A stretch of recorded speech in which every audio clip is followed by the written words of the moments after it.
Good morning and good afternoon, good evening. Welcome, everyone. Thank you for joining us. We're expecting quite a crowd today. So while we wait for everyone to pop in to the webinar, we'd love to hear from you in a quick poll.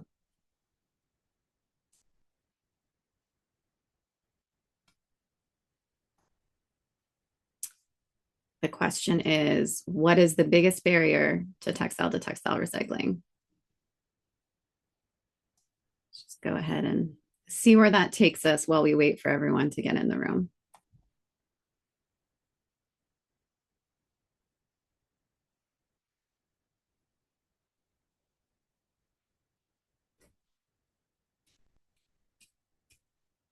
Seeing a lot of toggling back and forth between feedstock and lack of demand so far.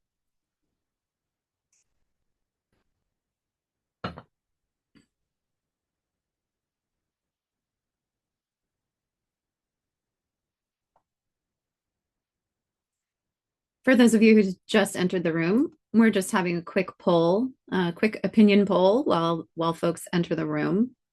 Let that run for about 30 more seconds.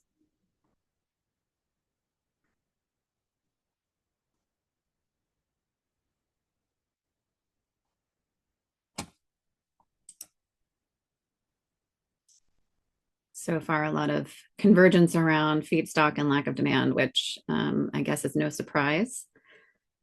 I think tells us a little bit about our audience.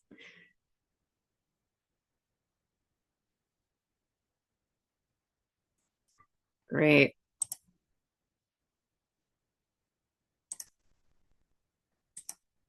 Well, once again, thank you all for joining us today. Let's get started.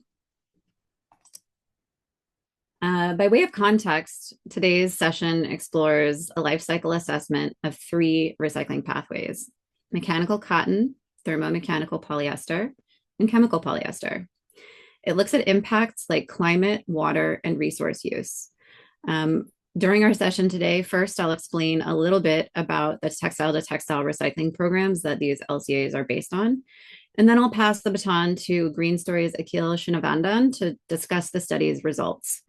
Then we'll hear from 2 of the recyclers who provided data to the study to put those results in context. For those of you who may be unfamiliar with Accelerating Circularity, this is who we are: an action-oriented nonprofit focused on textile-to-textile recycling systems at commercial scale using a collaborative, stakeholder-led approach. Our mission is simple. It is to build circular systems that turn used textiles into new raw materials. And that is in service of our vision of a world in which textiles are no longer wasted. What that looks like in practice is really on the ground building of these systems. So a little bit about the basis for these LCAs is starting back in 2021, we convened a large group of actors from across the circular value chain to run what we called at that time system trials, meant to demonstrate the feasibility of circular textile-to-textile systems, and see where are the gaps that need further investment and work, and to show that these systems are feasible, workable, and that they could scale. That led us to our 2025 launch of the Building Markets program, which took the learnings and materials developed in those system trials and expanded them to reach scale.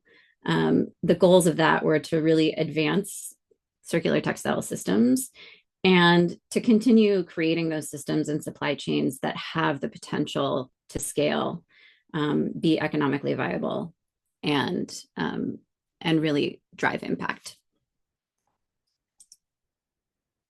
It's important, I think, to emphasize that our program scope covers the full system of actors, as I said, from collection through finished product retail, because we believe that systems have to scale together in order for textile-to-textile circularity to succeed. We commissioned the study that we're going to talk about today based on our real partners who we've been working with and who have been sharing learnings with us in these programs. So to dive into those results, I'm going to pass the baton to Akhil, who leads Green Story, who was our research partner in the study. Akhil?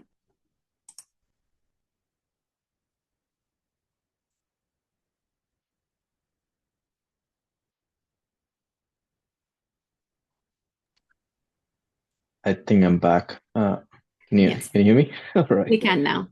I froze for a moment there. Hi, everyone. Thank you so much, Sarah, for the introduction. Hi, everyone. My name is Akhil. As Sarah might have mentioned, while I was frozen, I'm the CEO and co-founder of Green Story. Just a brief bit of background about the company. We are a leading AI-enabled B2B sustainability platform that's built for apparel and textiles. We work on everything ranging from life cycle assessment to scope 1, 2, 3 reporting to HIG audits, PCFs, and digital product passports. We've been in business for more than 10 years now, with headquarters here in Utrecht in the Netherlands, with offices in India, Hong Kong, and Canada. We have clients over with 34 different countries, and what propels us is our expertise in life cycle assessment and the proprietary data sets that we have built around this. Next slide, please, sir.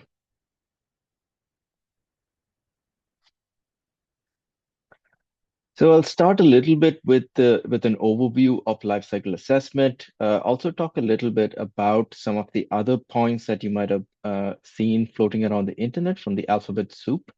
Uh, there's ESPR and digital product passports, for example. So we'll talk a little bit about how all of these things connect.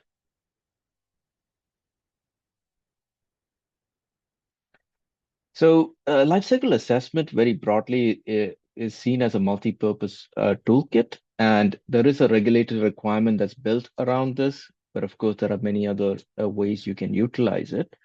So, I do want to start with the regulatory aspect of this. There's a brief diagram I've attached on the left, which talks about a list of all the regulations, which is touching on supply chains and product level footprint assessments and claims. If you look at the top right, these are the ones that are active now or about to be active and have a high impact on fashion brands and suppliers. So there's a massive change that's happening in this industry right now, and a lot of things that are underpinning the data of it can be resolved through lifecycle assessment. So LCA is a really important tool moving forward that everybody will need to get familiar with. It comes in many other forms. People do call it product carbon footprint, but the underlying science is the same. And we'll talk a little bit about what that science is. The idea, of course, is through the set of data that you receive through an LCA, you can not only unlock regulatory compliance, but also look at unlocking your risk issues, feed into a better understanding of your own supply chain. And for those of you who have goals and targets set around SPTIs or impact reduction, it's a great tool to understand how you can address those targets at a granular level and get real impact reductions. Some of which now we will be talking about in this webinar anyways. Next slide, please, sir. Um, So just to before we dive into the idea of LCA, into the current LCA, let's talk a little bit about what an LCA is. So lifecycle assessment at its core is at its high level just giving you a balance sheet in a sense of the supply chain of a product or a process or a company. So if you look at a t-shirt, for example, when you do an LC of a t-shirt, typically there are many ways to look at it. There's cradle to grave, which is the starting point of a life cycle assessment to when it's discarded from its useful end of life. Or typically what you see now nowadays is what's called cradle to gate, which is a midpoint in the supply chain, which will show you at which point the cutoff is, where you stop analysis, is typically at the point at which the actors involved in that specific analysis no longer have control of the material or the product. So what we are going to be seeing here is a cradle to gate lifecycle assessment. And what we are looking at is really going point by point from the beginning, from the initial sourcing of the materials to all the processing that's done to the final unit that is being analyzed. And then you're summing it all up like a balance sheet and seeing what the total impact is from an environmental standpoint. There are many, many indicators out there. There are about 16, say, in the PEF system, more than 20 if you break it down even further. But we are going to look only at 5 key impact categories for 3 functional units, which Sarah already mentioned. But that's about the recycled cotton yarn, recycled polyester yarn, and recycled polyester chips. So the goal for this particular study was to analyze the environmental impacts of these products based at US and Spain, and really determine the real environmental effects and compare it to similar supply chains with and without this intervention that we have around recycling, but also look at some scenarios around that, some what if analysis here. So if you look at the first functional unit that was considered, which is the mechanically recycled cotton yarn. Sorry, it's still in the first slide. So previous slide, please, sir. Great, thanks. So if you look at the first functional unit that was considered, which is the mechanically recycled cotton yarn, the boundary is shown on the right side. And what we're essentially showing is like the collection of the materials. So the collector used to collect, sort, and pre-process the post-industrial and post-consumer textile waste. And this was then sent to Looptworks for mechanical recycling. The rejects from that are sent for downcycling, typically for insulation. And the recycled cotton fiber is then blended with conventional cotton that's sourced from India. And that was what was used to create a blended recycled cotton yarn. So the functional unit that we are considering there is the 1 kg of recycled blended cotton yarn. And the impact categories we considered was climate change, energy use, water use, eutrophication, and human toxicity, which is the potential to cause cancer here. So it's really important to look at why we pick these items, because these have typically the most scrutiny around it and the highest impacts in these kind of supply chains. So we decided to pick these along with consulting with our stakeholders. Next slide, please. The second functional unit we considered was a thermomechanically recycled polyester yarn. For this, the collector collects, sorts, and pre-process the textile and PET bottle waste. And this is recycled via thermomechanical recycling, and finally produces the recycled polyester yarn. The rejects from the textiles, from the bottles, were assumed to be sent mostly for incineration, about 73%, and the rest for downcycling.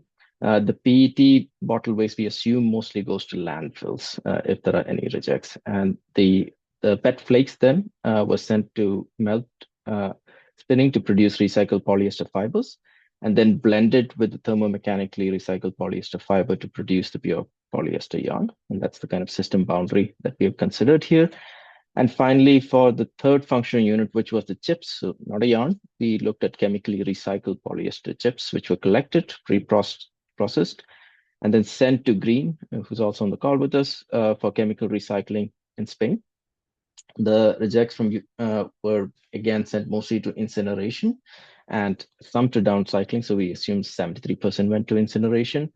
And the process waste was sent for energy recovery. Now, organic waste that was generated through this process are sent for refuse-derived fuels, RDF. You'll see that abbreviation a few times in this report, where the RDF is basically used as a substitute for conventional fuel in local cement kilns. While this is simulated data, the fate of organic waste here is hypothetical. It has been excluded from the analysis. However, it is modeled as a scenario which you see later on. Next, please. So as we go through the results, there are a few other points I'd like to bring up. First of all, a cutoff allocation approach was used for the textile waste and PET bottle waste on completion of the sorting system. So any upstream burden from garment production for cut and sew and all of that, or PET bottle production, are allocated to the subsequent collection and recovery process. And any kind of new textiles or PET bottle waste that are entering to sorting center is modeled as burden free. So none of that environmental impact burden was allocated into this supply chain. However, the product was credited with the avoided burden for landfill disposal. What I mean by that is because the utilization of these products, the inputs that were taken in, avoided landfill, that environmental impact that was saved was taken as a credit, which would otherwise go to landfill and be emitted from landfill and added to this. So some of these calculations contain that as well. So it does reflect the benefit of diverting the waste from the recycled feedstock that is there. The technical methodology we used for that is system expansion approach. This was used for RDF combustion and incineration energy recovery, and also for activated carbon and sodium hydrochloride production. So looking at the results of functional unit 1, which is the recycled cotton yarn, the material was once again 20% post-industrial cotton textile waste, 20% post-consumer cotton textile waste, and 60% conventional cotton. The simplified supply chain is shown on the left, along with the transportation systems that were used. As you can see, the climate change per kg is, so that's what you'd call the carbon footprint typically, is shown as 8.41 kilogram of CO2 equivalent. The energy usage was 114.8 megajoules with water usage of 7.99 meter cube, eutrophication potential of 0.00832 kgPQ, and human toxicity cancer of well, 5.19 e raised to 0.09. So this is the impacts that we allocated based on this particular assessment. We'll talk a little bit more about the implications as we'll be showing in the scenarios and comparisons. We're just going to go through what the impacts are right now.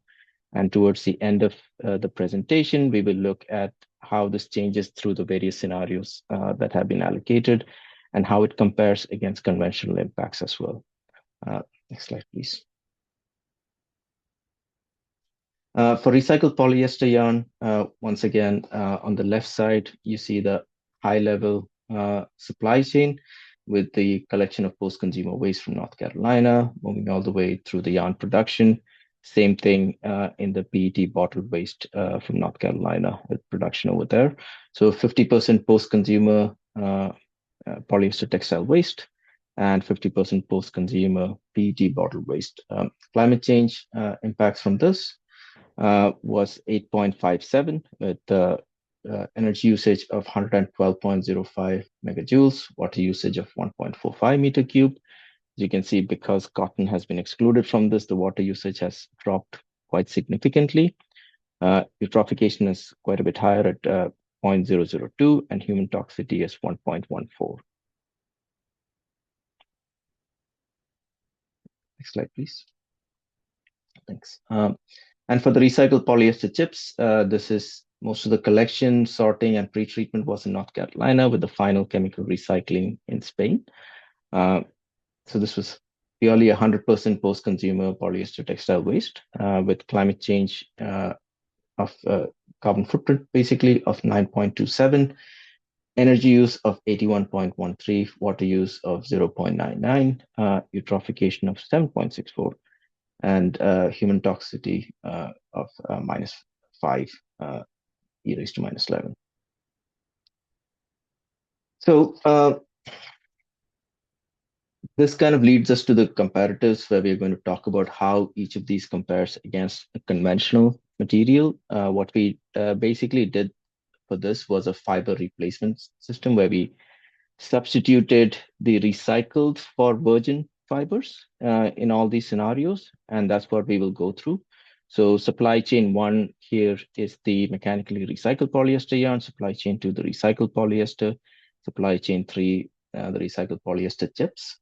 And for supply chain 1, we compared that against 100% organic cotton yarn, supply chain 2 against 100% virgin polyester yarn. and supply chain 3 against 100% virgin polyester chips. Um, so as we go through this, we'll also talk a little bit about where the impacts would lie around these supply chains as we do the comparison to give you a little bit more context about these findings. Next slide, please, sir.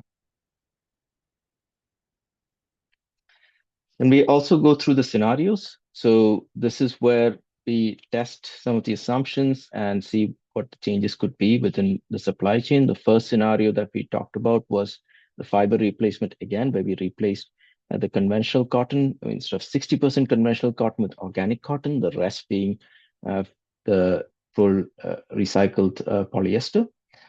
In supply chain 2, we replaced the 50% electricity grid with solar energy. And supply chain 3, organic waste, we considered what would happen if and modeled the sending of this the waste to the RDF production, which I brought up earlier. Next slide, please. So let's talk about comparison 1. This is for the mechanically recycled cotton yarn versus with conventional, and replacing and comparing that to a full 100% organic cotton supply chain. If you look at the impacts overall in the report that we presented, the overall impact for collection, sorting, and pre-processing is not very high. The impacts that we see from the recycled supply chain arise from the production of downcycled insulation material. The rejects also have a big impact because the reject ratio in sorting was as high as 70% and dispatched to downcycling. Most of the impact that we saw, actually, if you look at the blended supply chain, came from the conventional cotton that's been used. So when you compare it against organic cotton, you see like overall the big jump that we saw was in water. So the organic cotton uses much less water than conventional cotton because we assumed it's rain-fed, and the sourcing is structured accordingly.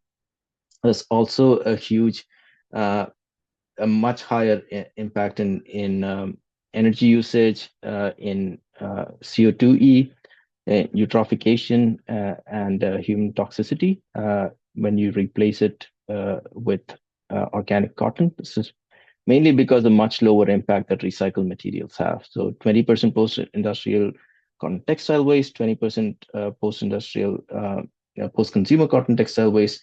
These have a huge impact on reducing the supply chain impacts overall, as you can see. Can we go to the next slide, please? So similar kind of route when you compare it 100% virgin polyester against the mechanically recycled polyester yarn. So this we are assuming is 100% polyester coming from the US. No recycling fiber is used here. All the textile waste is assumed to be sent to landfill, and yarn produces entirely from 100% polyester fiber. And the downcycled insulation material with the system boundary was using is then also assumed to be produced with 100% virgin polyester fiber. So when you compare this overall, you can see, of course, the recycled materials has a much lower impact, almost 50% lower across all categories. Reasons are quite fairly obvious. You're displacing the need for production of virgin materials. So I won't go through that again. I did go through in the previous things, but as you go through all these comparisons, I will be repeating myself quite a lot here, because overall, when you are doing recycling, especially when you're analyzing from a life cycle assessment lens, from a cradle to gate scenario, the big thing you're doing is avoiding the production of new materials and new fibers. So you tend to see much higher impact savings, as you would here. Also in the next slide, Sarah, if you could please. Same thing over here. Despite the additional transportation from the US to Spain, overall the impacts are significantly lower. Interesting thing that you might see in the eutrophication piece, in the ecotoxicity piece, is there is actually a credit to ecotoxicity in the chemically recycled polyester chips because you're taking things out of the landfill. So what you see is a minus 102% difference if you if you take into account the credits as well. So of course, these impacts are significantly lower. And interestingly, in chemical recycling for toxicity and soil eutrophication, the impact is much significantly lower as well. If you break down what the contribution looks like, again, for sorting, the rejects are quite high at 78%, where 70% goes to incinerations, 8% to insulation. So most of the impacts for chemical sorting was mainly driven by incineration of rejects. However, just the fact that you're avoiding production of virgin materials uh, still has a massive impact overall, which you can see over here.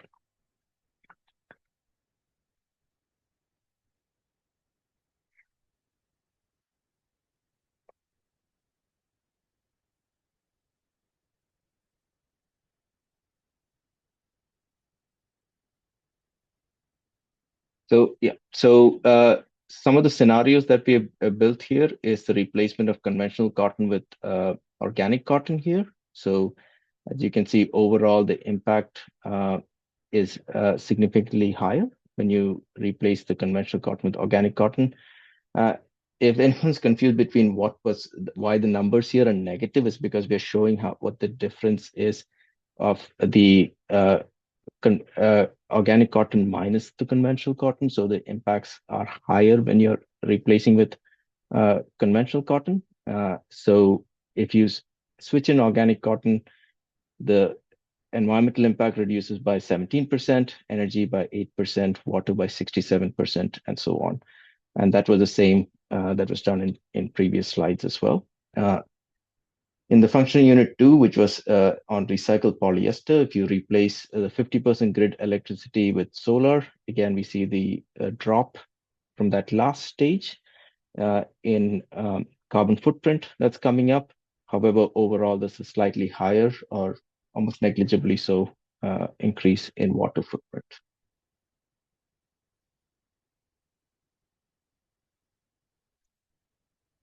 And finally, same thing when you add in the RDF scenario here, there was a 15% decrease in carbon, 90% decrease in energy use because of the credit that came from RDF, 9% in water, and 11% eutrophication. However, human toxicity, because of we are expanding the boundary to take into account the RDF, actually increased by 100% in this scenario.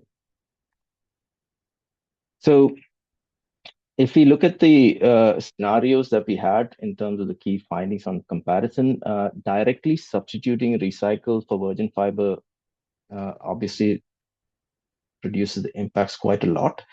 The recycled polyester yarn outperformed virgin counterpart in pretty much all activities. The one exception was a baseline recycled cotton yarn, which highlighted that the water impacts really remain sensitive to the type of cotton used. So 60% conventional in baseline versus 100% organic in comparative one. That actually showed that switching to organic reduced the water use quite a bit.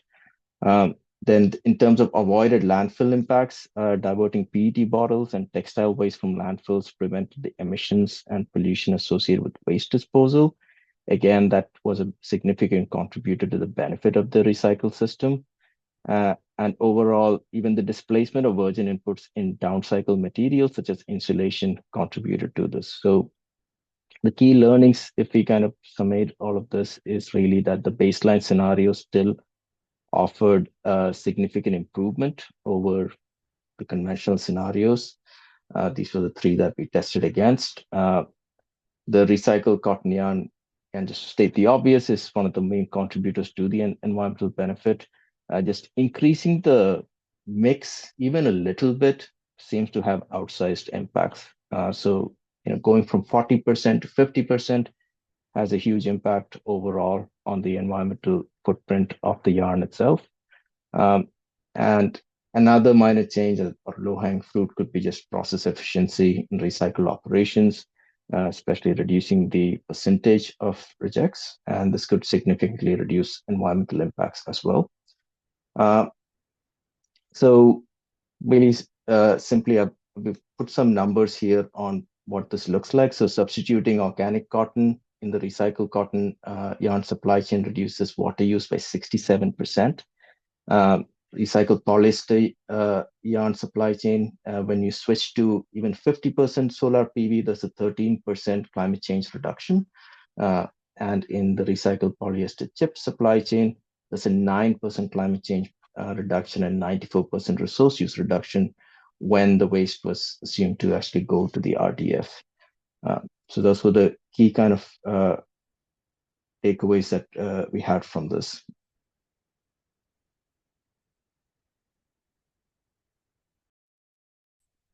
Thank you so much, Akhil. You've given us a lot to digest there. So now that we've seen the data, let's actually digest it a little bit. Let's shift to what this means with a discussion with our two recyclers that we have on the call today. I'm really happy to welcome these two panelists who are leaders in the textile-to-textile recycling space. I want to introduce Maurizio Crippa, the founder and CEO of Green, which is a company that is advancing chemical recycling technologies to transform hard to recycle polyester waste into high quality raw materials. Their work focuses on unlocking circularity for complex textile streams that traditional recycling methods struggle to process. This enables a more scaled system. I also have with us today Scott Hamlin, the founder and CEO of Looptworks, which is a pioneer in mechanical recycling and upcycling. They work to transform textile waste into new materials and products, so perfectly in line with accelerating circularity's mission. Their approach focuses on maximizing the value of existing materials and demonstrating how circularity can be implemented at scale using current technologies. So thank you both so much for joining me. Let's start with a simple question. What is one takeaway from this LCA that really matters for the industry right now? I'll let you both take a shot at it. Well, please, Scott, go ahead. Okay, I can say something. But it's the fact that whenever you introduce recycled contents, you have a reduction in all the parameters. So evidently, there is an advantage, an environmental advantage. The second point is the transportation has a huge impact. So minimizing the transportation really helps a lot in terms of environmental impact. And I would also just add in on that. First of all, thanks for having me, Sarah. And I would add into that from an LCA standpoint, we always try and look at the numbers based on the beginning of an LCA, not the beginning of the materials LCA.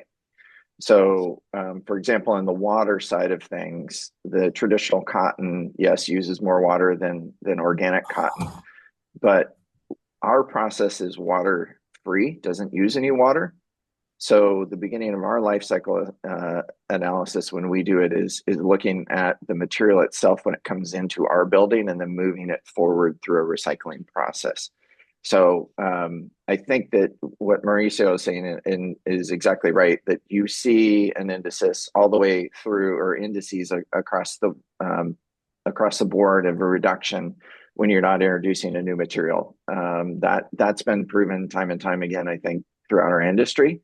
Even the transportation piece of this, we look at as a small overall piece of the puzzle.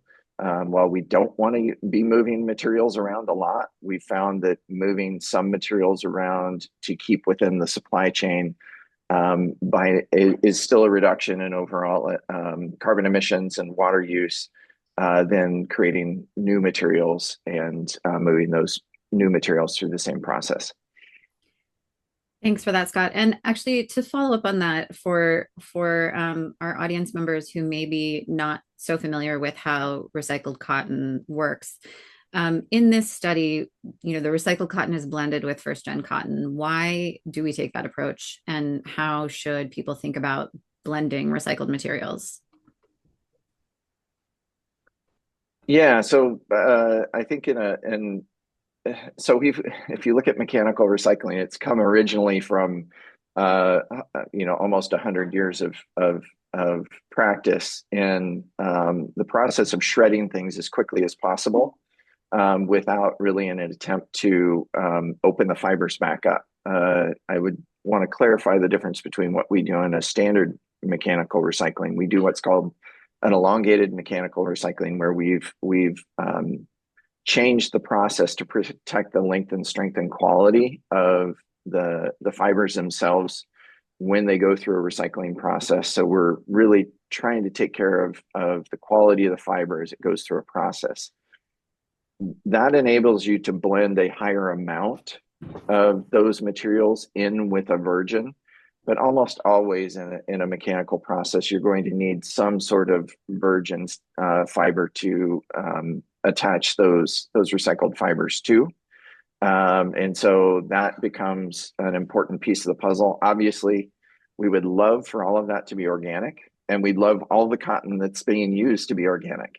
But as we start to interrupt the process and introduce more organic, then I think that's a fantastic way of blending a post-consumer recycled cotton with an organic cotton to create the new yarn. Thanks so much. That's really helpful. And Maurizio, on the chemically recycled polyester chips made from 100% post-consumer waste, where do you see the biggest environmental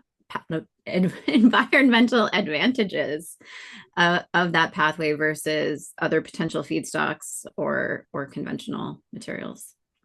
Well, it says the first point is that we give circularity to polyester in the sense that we take the polyester, which is colored like textile, and we put back on virgin polyester state.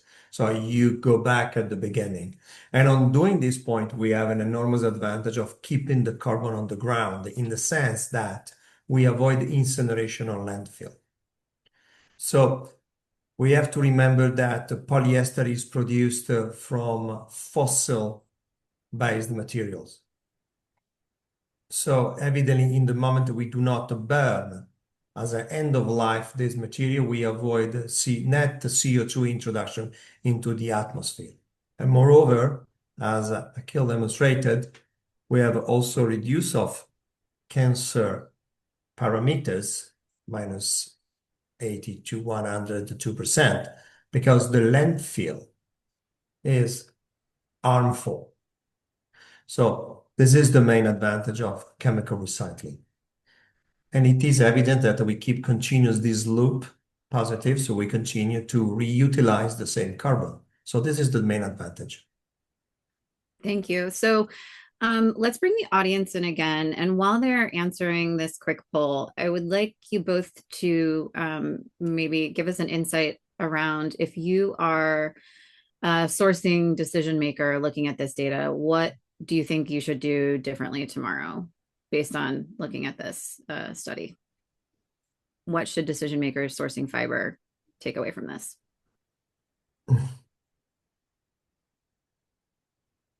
Maurizio, would you like to take that one first? Sorry, I was distracted by the poll. Can you repeat, Sarah? I was reading the options of the poll 3. Sorry. What should sourcing decision makers do differently after seeing this data? It's a very, very good question. Very good question. I don't know, frankly. Probably the transportation is the major impact in my opinion. So the point is that we have to stay closer to the production of waste in order to minimize the transportation.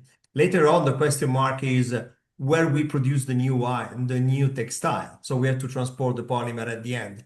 But I have an answer regarding this, because when we transport the waste, it's very fluffy, but when we transport the polymer after chemical recycling, it's very dense. So there is a positive impact in transporting the product instead of feedstock. That's Uh, really helpful.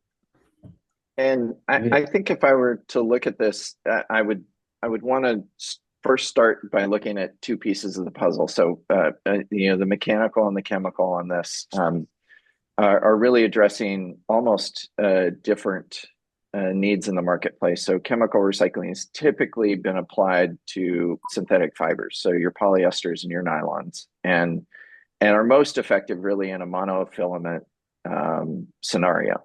So if you look at chemical recycling and you look at the amount of materials that are out there from a polyester base, monofilament polyester chemical recycling should scale, needs to scale. There's been a lot of funding, a lot of companies that are scaling that piece of the puzzle. But that's probably somewhere in the neighborhood of 40 to 60% of all the materials that are out there. And then you have everything else. So both of these systems need to scale in order to really process back to T. And if I were looking at this, I would not be looking at this necessarily through the lens of only an LCA. The LCA is a very valuable tool of this because we don't want to do anything that's a bunch of unintended consequences. But I would also be looking at this as supply chain surety. As if you look at the base materials in our industry, the industry really boils down to two things. It's oil and water. Oil to grow cotton or any other natural fiber, or excuse me, oil to make polyester, and water to grow cotton or any other natural fiber. And so if you look at those two things, both of them have issues, right? Oil has issues, water has issues, both from a scarcity standpoint, cost standpoint. And if you're really looking at how do I keep my supply chain moving and how do I keep it going in perpetuity, which would be the definition of sustainability, being able to do something over and over again, it really is a viable thing to say we need to add T materials into our supply chain to help back up some of the feedstock that we'll need in the future. So I would look at the LCA to make sure you're not doing anything that you shouldn't be doing, like the unintended consequences of recycling. And that's what we're all held to as a standard. But then I would also be looking at this from a sourcing standpoint and going, how do I really back up my supply chain so that I know that I've got additional materials that aren't virgin so that I can count on those in the future. That's great. That really gets to, I think one of the most interesting questions, and one that we see here in the poll, is like, when do you actually select, which technology? And that seems like your answer is it's not really the question. The question is how do you implement each of those technologies? Any other thoughts, Maurizio, on that? No, not particularly, sorry. And so I was distracted by the question again. And can you repeat, please, Sarah? Oh, sure. We were just talking about, what is the best place to deploy each technology versus actually how do you deploy that technology, and how are we thinking about those questions? The results of this poll say, people are a little divided whether it'll be mechanical recycling or chemical recycling that will scale the fastest, or if it's everything. And Scott's, saying, and I also support the idea that we need it all. So how do you make the decision as to which to deploy, when, and how? The point is that we have different technology able to process different feedstocks. If we have complicated feedstocks, we have to go to chemical recycling. But if we talk about bottles, we don't need chemical recycling at the first glance. We can go to thermomechanical recycling. Cotton cannot, and cotton is another story, as Scott was highlighting. So then another story is the location of the plants, as I saw on the questions. The location can be close by the feedstock or close the production area of textile and yarns. Both in both places, we need chemical recycling because there is a lot of waste in the area where textile is produced, like in Asia, for example. But then later on, we need also in Europe where the waste is produced. So we need a bunch of plants. Consider that today, 60 million tons of polyester are utilized for textile and fabrics, 90 million tons. And the plant for chemical recycling capacity probably do not reach the 1 million tons in 5 years. So we have a lot, and the journey is very long, but just the beginning. So understanding that we are going to have a lot more recycling, and we need to get to scale, I'd like to hear from both of you. From Maurizio, what are the biggest barriers to scaling chemical recycling today? And for Scott, where we're talking about an established technology that is in many cases already operating at scale, like talk me through the limitations and how we can scale mechanical recycling for apparel and other, textile applications. Well, for the main problem of mechanical recycling of apparel is the fact that mechanical recycling cannot deal with contaminant. A typical example is if you take a cotton trim. A cotton trim ruin an entire batch because it doesn't melt down. The cotton doesn't melt down in the thermomechanical. So it caramelizes in the extruder. So it ruins everything. And it's very difficult to control. Later on, the colorants and the dyes and the pigments, they mix together. It's quite difficult, especially with post-consumer. This is the limitation. To scale up, how we have to scale up, this feedstock is not useful for mechanical, thermomechanical. We go for chemical recycling. There are no other options. Scott, I'd be interested to hear your thoughts on that. Yeah, so I think I'm going to go back a little bit here on when we designed. We have a system called the Loop system, and the design of that was as Looptworks moved from an upcycling company into a recycling company. We went out and did a bunch of research on both chemical and mechanical recycling, and what the systems would look like. And it was our firm belief that a system that really was necessary for the recycling of post-consumer textiles needed to have basically the goal of taking heterogeneous feedstock, so a bunch of different types of materials that are coming in, and create a homogeneous output that can feed back into an industrial need. So our system was designed, we do have mechanical recycling, elongated mechanical as part of our system, but in addition to that, we have a chemical aspect to it as well for fiber separation and decoloring, all using green chemistry. So we kind of believe in a world where you bring both of these things together. Now that's very different than bringing a monofilament polyester back to a monomer, which requires a very large chemical plant and process to do that. We just thought this approach was different. I think all of these approaches are needed.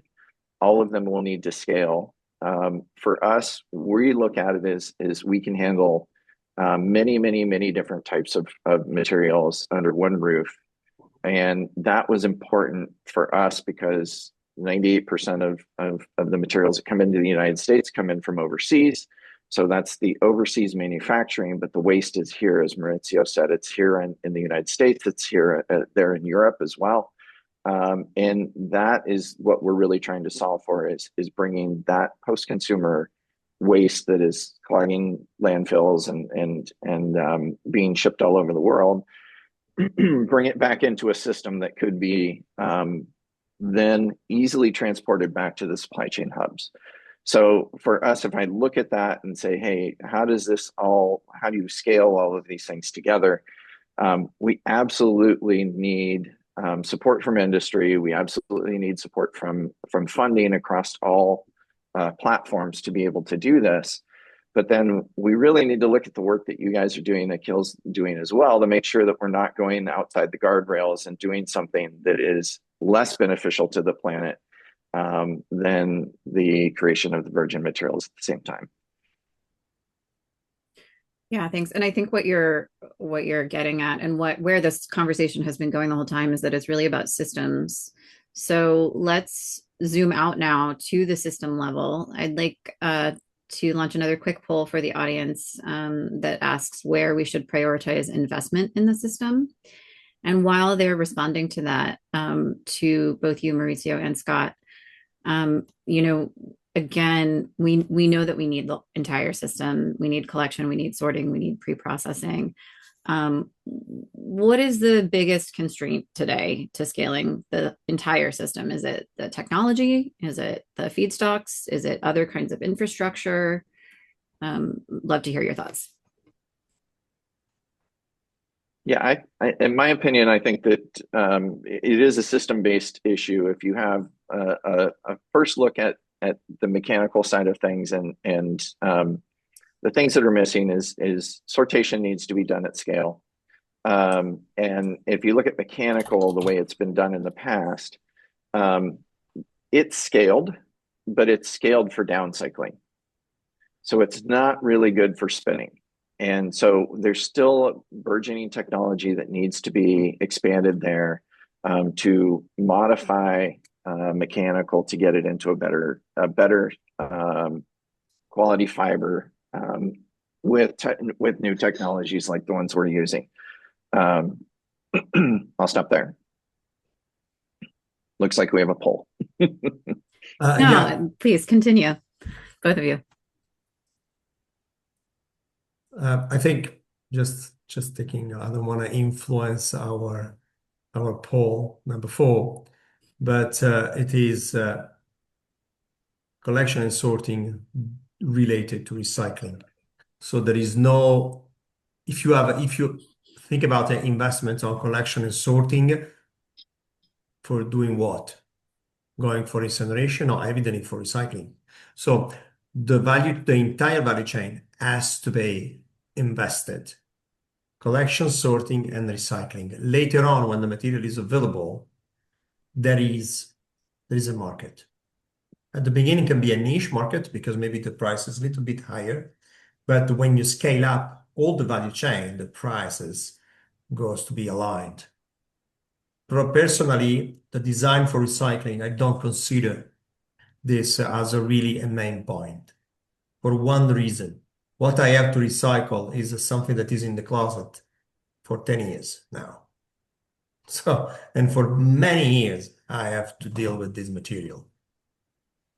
So, Yeah, I think we often neglect to consider legacy textiles in these conversations. So it's good to point that out. So, we see in this poll, there's a lot of it's a pretty even split between the collection and sorting and market demand.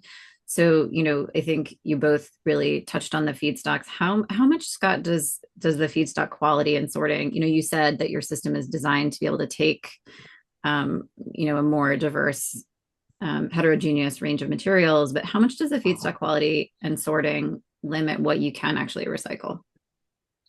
Yeah, and Akhil had mentioned this in the report that there was a pretty high level of uh, basically materials that didn't really fit exactly into the recycling piece of it. And I think there were some early learnings in that. Our system itself is set up to vertically sort.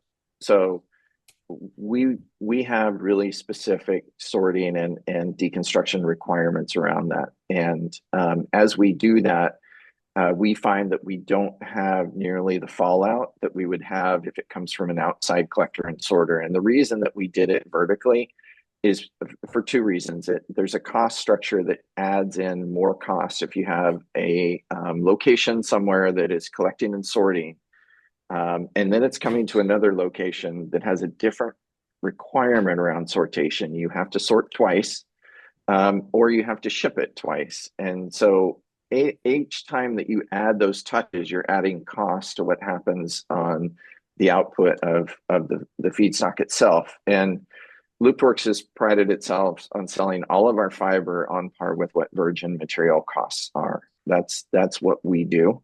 We're not going to sell anything at a premium so that it can easily be adapted into the supply chain. And so we have to be very careful when we're building out infrastructure that if we're having too many touches in the system, we're adding on to those costs, and that limits the ability to be cost competitive. Thank you. And so you touched a little bit, I think you were getting a little bit at the economics of the question. And so Maurizio, for you, how dependent is chemical recycling on scaled feedstock production in order to be economically viable? It depends on the technology. But in my case, in case of green, for example, we have our spec for the feedstock is very broad. So we work with a minimum PET content on the polyester of 70%, means 30% are contaminants. So it's huge. So we are very acceptance. But the reason is because we have a purification after the reaction. So we remove all the contaminant. It doesn't mean that I wanted to treat only 70%. Someone give me 90%, I'm more happy, evidently. But at the beginning, we started to use contaminated material because we know that the textile especially is contaminated.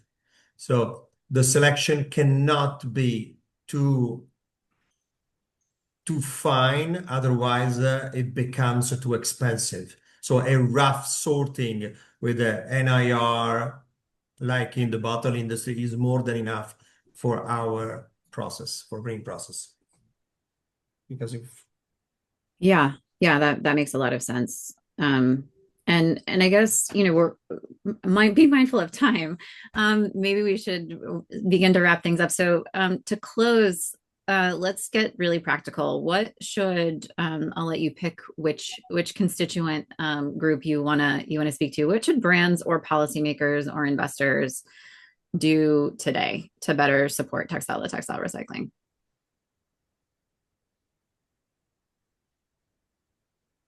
Well, if I were to take that question, I think everybody just needs to get involved. We're a functioning entity here in the United States that puts out a made in the USA recycled fiber that's GRS certified. We're actively doing this. We send to spinners not only domestically but all over the world. I think that from an investment standpoint, there is investment needed on all fronts of this to expand out. What Maurizio said is right. We're not going to do this with 5 or 6 different large entities in the supply chain hubs. There's going to need to be a lot of collection, sorting, deconstruction, and processing happening in a lot of locations. So I think really from a brand level, hey, there's yarns, there's fibers, there's availability of these things already. I think moving that forward is really important. I think from an investment standpoint, the whole industry is going to need to continue to invest in this, and I would lean again on supply chain surety as the main motivator to do that. Maurizio.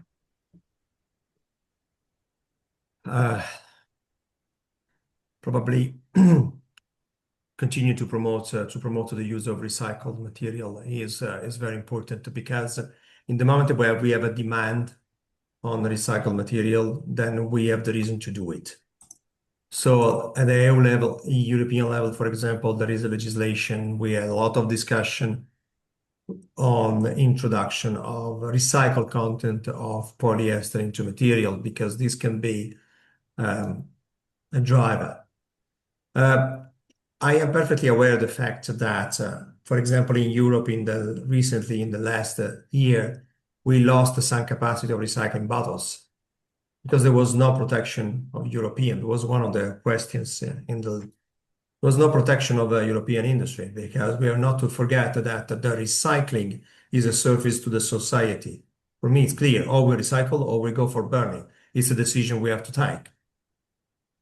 If we think that burning is fine, we can lose all the capacity. The fact is that the capacity in Europe was lost because there was material coming from outside of Europe and really super cheap price. So this is problematic. So the aspect is very complex.